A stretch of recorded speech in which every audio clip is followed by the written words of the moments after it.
family ko. Hey! Kasama ko yung family ko yung time Okay. hindi kumakain kami Fridays. And yung nakita ng asawa ko na, ay si Poy, ganito ganyan.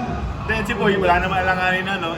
Siyempre, maliit lang yung mundo ng basketball. Siyempre, di naman pwede na kahit nalaglag o ano, maski sa labas, at least magkakilala kayo, di ba? Yun nga, may konti tayong guts, may konti tayong payo sa kanya. And dumaan din tayo sa sitwasyon ni Poy na nangyari yung ganun, di ba? And mas maano pa kayo sa akin, 16 months eh. And yung mga na-experience ko yun, nabagi ko lang sa kanya. And sasabi ko nga sa kanya na, dali mo lahat, isipin mo, sa family mo. Kasi kung isipin mo sarili mo, baliwala eh.